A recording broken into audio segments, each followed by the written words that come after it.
Shri Rahul Easwar telephone ലൈനുണ്ട്. Rahul Easwar, താങ്കൾ ഈ വിവരം കേട്ട് ഞെട്ടിയോ? ഞാൻ ഈ വിവരം കേട്ട് ഞെട്ടിയില്ല. കാരണം തന്ത്രിയെ കുടുക്കി ബാക്കി ആരെങ്കിലും രക്ഷിക്കാനുള്ള ശ്രമമാണോ എന്നാണ് ഒരു അയ്യപ്പ വിശ്വാസി എന്ന നിലയിൽ എനിക്ക് തോന്നിയത്. കാര്യം ബഹുമാനപ്പെട്ട ഹൈക്കോടതിയുടെ 9 ഇടക്കാല വിധിന്യായങ്ങളും പഠിച്ചൊരു വ്യക്തിയാണ് ഞാൻ. ഒന്നിൽ പോലും ശബരിമല തന്ത്രിയെ കുറിച്ച് ഒരു പരാമർശവും പറയുന്നില്ല. 2, ശബരിമല തന്ത്രി എന്ത് ചെയ്തു എന്നാണ് യഥാർത്ഥത്തിൽ പറയുന്നത്? തന്ത്രി സ്വർണം കൊണ്ടുപോയോ? തന്ത്രി ഏതെങ്കിലും വേറെ കാര്യങ്ങൾ ചെയ്തോ? തന്ത്രിയെ കരിവാക്കി ബാക്കിയുള്ളവരെ രക്ഷിക്കാൻ ശ്രമിക്കുകയാണോ എന്ന് സംശയിക്കേണ്ടിയിരിക്കുന്നു. കാരണം തന്ത്രിയുടെ താഴെ വരുന്നതല്ല, അഡ്മിനിസ്ട്രേറ്റീവായ ഒരു കാര്യത്തിൽ. രാഹുൽ, ഇപ്പോൾ തന്ത്രിക്കെതിരെയുള്ള ചാർജുകൾ എന്താണ് എന്ന് എനിക്കറിയില്ല, നമുക്ക് ആർക്കും അറിയില്ല. നമുക്ക് സ്വാഭാവികമായി ഉണ്ടാകുന്ന സംശയങ്ങൾ ഞാൻ താങ്കളോട് ചോദിക്കാം. ഒന്ന്, ഉണ്ണികൃഷ്ണൻ പോറ്റിയും തന്ത്രിയും തമ്മിൽ വളരെ വളരെ വളരെ വളരെ വളരെ ആഴത്തിലുള്ള അടുപ്പമുണ്ടായിരുന്നു. അതിന് പല ഉദാഹരണങ്ങളും നമ്മളുടെ മുന്നിലുണ്ട്. അതവിടെ നിൽക്കട്ടെ. പത്മകുമാർ പറഞ്ഞ ദൈവതുല്യൻ എന്ന് പറഞ്ഞത് മന്ത്രിയാണോ തന്ത്രിയാണോ എന്ന് അന്ന് തന്നെ ചോദ്യമുണ്ടായിരുന്നു. അപ്പോൾ 2, പിന്നെ ശബരിമലയിൽ സ്വർണ്ണപ്പാളി അല്ലെങ്കിൽ ദ്വാരപാലക ശില്പം, അവിടെ എന്ത് കാര്യങ്ങൾ ചെയ്യണമെങ്കിലും ആ ശ്രീകോവിലുമായും ആ ക്ഷേത്രവുമായി ബന്ധപ്പെട്ട എന്ത് കാര്യം ചെയ്യണമെങ്കിലും അത് തന്ത്രിയുടെ അനുമതിയോടുകൂടി മാത്രമേ ചെയ്യാൻ കഴിയൂ. അതല്ലാതെ കേവലം അഡ്മിനിസ്ട്രേറ്റീവ് ഡിസിഷൻ എന്നതുകൊണ്ട് മാത്രം അവിടെ ഒരു സ്വർണ്ണപ്പാളിയൊന്നും ഇളക്കിക്കൊണ്ടുപോയി സ്വർണം പൂശാനോ ഒന്നും പറ്റില്ല. അതിനൊക്കെ തന്ത്രിയുടെ അനുമതി വേണം, അനുജ്ഞ വേണം. അപ്പോൾ തന്ത്രിയെ നമ്മളൊക്കെ കാണുന്ന അയ്യപ്പന്റെ ഒരു പ്രതിപുരുഷൻ, അദ്ദേഹത്തിന്റെ അനുജ്ഞയാണ് തന്ത്രി കൊടുക്കുന്നത്. ഞാൻ മറുപടി അങ്ങ് പറഞ്ഞ എല്ലാ കാര്യങ്ങളും വസ്തുതയാണ്. പക്ഷേ അതുകൊണ്ട് തന്ത്രിക്ക് ഇതിൽ എങ്ങനെ ഉത്തരവാദിത്വം ഉണ്ടാകും?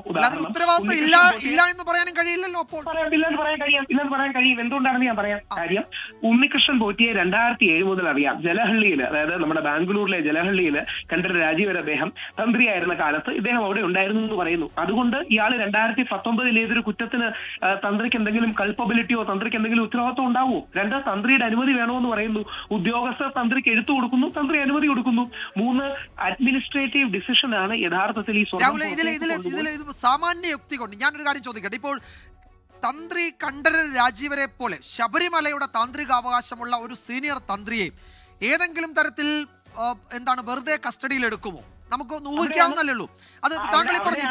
അവിടെ നിൽക്കട്ടെ ഇതൊന്ന് ചോദിച്ചിട്ട് ഞാൻ ചോദിക്കാം. അതായത് ഇപ്പോൾ താങ്കൾ പറഞ്ഞ ഈ അനുമതിയുടെ കാര്യം, അത് ഒരു കത്ത് കിട്ടി, അനുമതി കൊടുത്തു, നിഷ്കളങ്കമായി ആണെങ്കിൽ അതിൽ കസ്റ്റഡിയിലെടുക്കുകയോ ചോദ്യം ചെയ്യലിന്റെ ഒന്നും ആവശ്യമില്ല. പക്ഷേ ആ നിഷ്കളങ്കത അല്ലെങ്കിലോ? മറിച്ച് ചോദിക്കാമല്ലോ, മറിച്ച് സാഹചര്യമുണ്ടല്ലോ ഇതിന്റെ അതാണ്. അപ്പൊ ആ സാഹചര്യം നമുക്ക് തന്ത്രിയെ കൊടുക്കാൻ ഉപയോഗിച്ചു എന്ന് പറയാൻ കഴിയില്ലല്ലോ. അപ്പോൾ അല്ല, ആ ചോദ്യമാണ് ഞാൻ തിരിച്ചു ചോദിക്കുന്നത്. ബഹുമാനപ്പെട്ട ഹൈക്കോടതി ഇതുവരെ അന്വേഷിച്ച 9 ഇടക്കാല വിധിന്യായങ്ങളുണ്ട്. അതിൽ 2ാമത്തെയോ 3ാമത്തെയോ വിധിന്യായത്തിൽ 8ാം പാരഗ്രാഫിൽ 9 ചോദ്യങ്ങൾ കോടതി ഫ്രെയിം ചെയ്തിട്ടുണ്ട് അന്വേഷിക്കാൻ.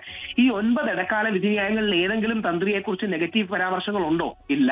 2, തന്ത്രി എന്ത് ചെയ്തു എന്ന് ഇതേവരെ SIT പറയുകയോ SIT വൃത്തങ്ങൾ പറയുകയോ മറ്റും ചെയ്യുന്നില്ല എന്നുള്ളതും ഒരു വസ്തുതയാണ്. അപ്പൊ തന്ത്രി എന്ത് ചെയ്തു എന്നാണ് ഇവർ ആരോപിക്കുന്നത്. 3, അഡ്മിനിസ്ട്രേറ്റീവ് ആണെങ്കിൽ നിയമപരമായി നോക്കുമ്പോൾ തന്ത്രിക്ക് യാതൊരു ഉത്തരവാദിത്വവും ഇല്ല. കാരണം തന്ത്രിയുടെ ഡൊമൈനിന്റെ താഴെ ആചാരം, പൂജ, അനുഷ്ഠാനം, യുവതി പ്രവേശനം തുടങ്ങിയ കാര്യങ്ങൾ മാത്രമേ വരികയുള്ളൂ. നേരെ മറിച്ച് ദേവസ്വം ബോർഡിന്റെ ഡൊമൈനിന്റെ താഴെയാണ്, ദേവസ്വം ബോർഡിന്റെ അധികാര പരിധിയുടെ താഴെയാണ് ഇത്തരം ഉത്തരവാദിത്തത്തിലുള്ള ഭരണപരമായ കാര്യങ്ങൾ ചെയ്യേണ്ടത്. തന്ത്രിക്ക് എന്താ ചെയ്യാൻ കഴിയുക? ആരെങ്കിലും ചെന്നൈയിൽ എടുത്തുകൊണ്ട് പോകുന്നത് വഴി അവർ അവരുടെ സ്വർണം മാറ്റിക്കഴിഞ്ഞാൽ അത് ദേവസ്വം ബോർഡിന്റെ റെസ്പോൺസിബിലിറ്റി അല്ല രാഹുൽ. ഇപ്പോൾ ശബരിമലയിലെ ഈ ദ്വാരപാലക പാളികൾ, ആ ശില്പങ്ങളിലെ ദ്വാരപാലക പാളികൾ ക്ഷേത്രത്തിന്റെ മതിൽക്കകത്തിന് പുറത്തേക്ക് പോകാൻ പാടില്ല. അതിന് അറ്റകുറ്റപ്പണികൾ ചെയ്യണമെങ്കിൽ എവിടെയാണ്? ക്ഷേത്രത്തിന്റെ ക്ഷേത്രത്തിന്റെ തിരുമുറ്റത്താണ് ചെയ്യേണ്ടത്. അപ്പോൾ ഈ തന്ത്രി അറിയാതെ എങ്ങനെയാണ് അത് പുറത്തേക്ക് പോകുന്നതെന്ന് ഒരു സാധാരണ ഭക്തൻ ചോദിച്ചാൽ എന്താണ് നിങ്ങൾക്ക് മറുപടി പറയാൻ കഴിയുക? തന്ത്രി അറിയാതെ ഇപ്പോൾ ഒരു പേപ്പർ അങ്ങോട്ട് എഴുതി കൊടുത്തു, തന്ത്രി അതിൽ ഒപ്പിട്ടു എന്നതുകൊണ്ട് പ്രശ്നം തീരുവോ? തന്ത്രി അറിഞ്ഞില്ലേ ഈ ദ്വാരപാലക പാളികൾ ചെന്നൈയിലേക്കും ബാംഗ്ലൂരിലേക്കും യാത്ര ചെയ്തത്? അത് നാട് മുഴുവൻ അത് പ്രദർശനം നടത്തിയ തന്ത്രി അറിഞ്ഞില്ലേ? അങ്ങനെ പ്രദർശനം ഇല്ലേ? അറിഞ്ഞില്ലേ? വളരെ നല്ല ചോദ്യമാണ്. അത് തന്ത്രി അറിയേണ്ട കാര്യമാണോ ദേവസ്വം ബോർഡ് അറിയേണ്ട കാര്യമാണോ? തന്ത്രിയും അറിയേണ്ട കാര്യമാണോ? അല്ല, തന്ത്രിയും ഭരണപരമായ കാര്യമാണോ? തന്ത്രിക്ക് എന്തെങ്കിലും ഇന്റലിജൻസ് വിങ് ഉണ്ടോ? നോക്കൂ, താങ്കൾ പറയുന്ന വാദങ്ങളാണ് SIT പറയുന്നതെങ്കിൽ ഇതിനേക്കാൾ വലിയൊരു ഉദാഹരണം വേണോ തന്ത്രിയെ കൊടുക്കാൻ നോക്കാൻ? ഇല്ല, ഞാൻ പറയട്ടെ ഒരു മിനിറ്റ്, ഒരു സെക്കൻഡ്. അതായത് ഞാൻ SITയുടെ വാദങ്ങളല്ല, ഞാൻ ഒരു സംശയം ചോദിക്കുകയാണ്. അതായത് സംശയത്തിന്റെ ഉത്തരവാണ് ഞാൻ പറയുന്നത്. അല്ല, എനിക്ക് വീണ്ടും ചോദിക്കാനുണ്ട്. അതായത് തന്ത്രിക്ക് ഇന്റലിജൻസ് സംവിധാനം വേണ്ട. തന്ത്രി ശബരിമല ശ്രീകോവിലിന് മുന്നിലെ ദ്വാരപാലക പാളികളിലെ ആ ശില്പങ്ങളിലെ സ്വർണ്ണപ്പാളികൾ തിരുമുറ്റത്തിട്ട് അറ്റകുറ്റപ്പണി ചെയ്തു എന്ന് ഒരു മറുപടി പറഞ്ഞോട്ടെ വളരെ പ്രസക്തമായ ചോദ്യമാണ്. ദേവസ്വം മാനുവൽ പ്രകാരം അത് ശബരിമലയിൽ നിന്ന് കൊണ്ടുപോകാൻ പാടില്ല, ശരിയല്ലേ? അത് എൻഫോഴ്സ് ചെയ്യേണ്ട ദേവസ്വം ബോർഡല്ലേ? അല്ല, ആ ബോർഡിന്റെ അവസ്ഥ കാണുന്നുണ്ടല്ലോ. ആ ബോർഡിന്റെ അവസ്ഥ നമ്മൾ കാണുകയല്ലേ?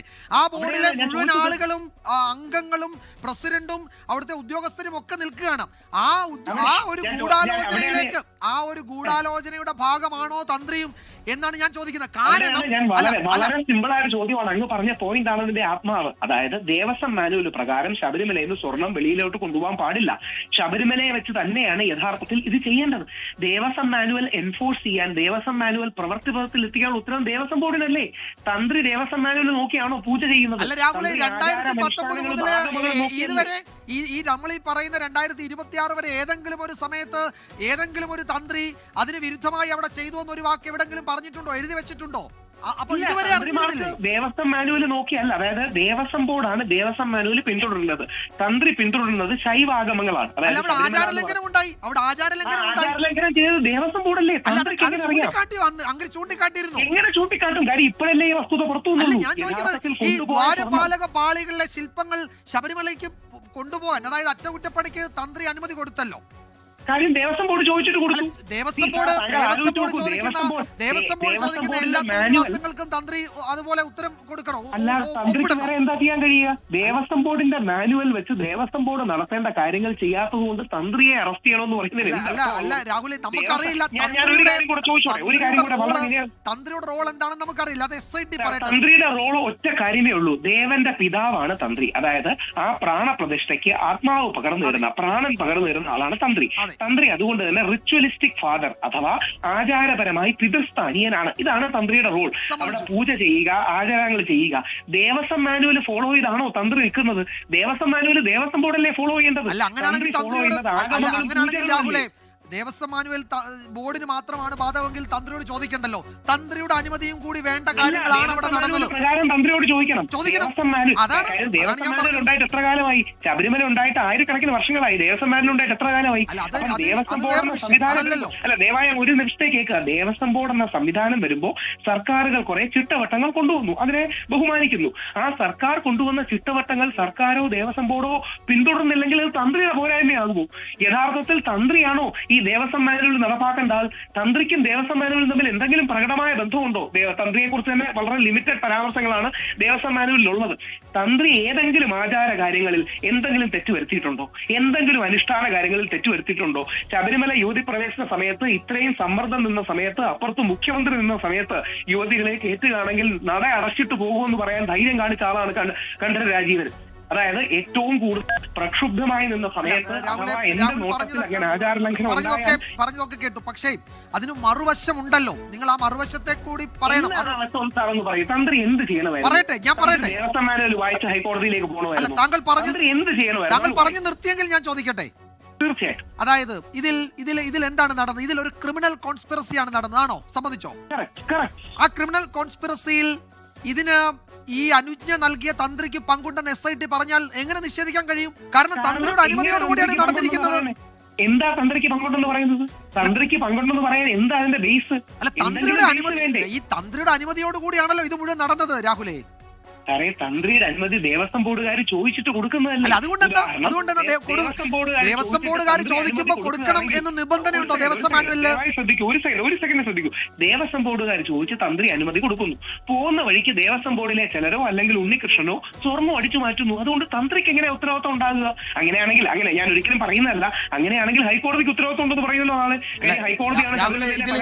ഇതിൽ രാഹുൽ പറയുന്നതിനകത്തൊരു മിസ്സിംഗ് പോയിന്റ് ഉണ്ട്. അതായത് ദേവസ്വം മാനുവൽ സമ്മതിച്ചു. ദേവസ്വം മാനുവൽ പ്രകാരം അനുമതി വേണം.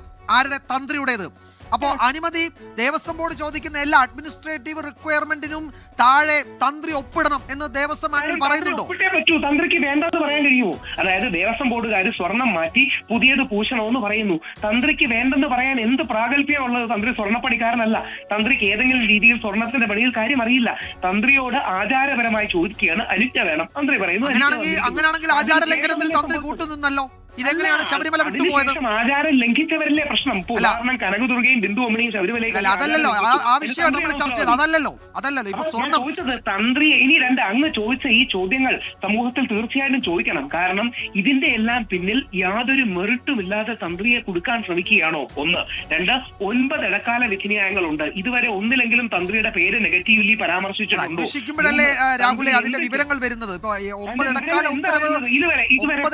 ഉത്തരവ് വന്ന സാഹചര്യമല്ലല്ലോ. ഒരൊറ്റ കാര്യം ചോദിച്ചോട്ടെ, തന്ത്രി എന്ത് ചെയ്തു എന്ന് ഏതെങ്കിലും ഒരു മാധ്യമം ഇതുവരെ പറഞ്ഞു? ലോകത്തെവിടെയായാലും ഏത് സമയത്തും 24 വാർത്തകളും ഓഗ്മെന്റഡ് റിയാലിറ്റി പാക്കേജുകളും എക്സ്പ്ലെയിനറുകളും വിശദമായി കാണാൻ ഞങ്ങളുടെ യൂട്യൂബ് ചാനൽ നിങ്ങൾക്ക് സബ്സ്ക്രൈബ് ചെയ്യാം.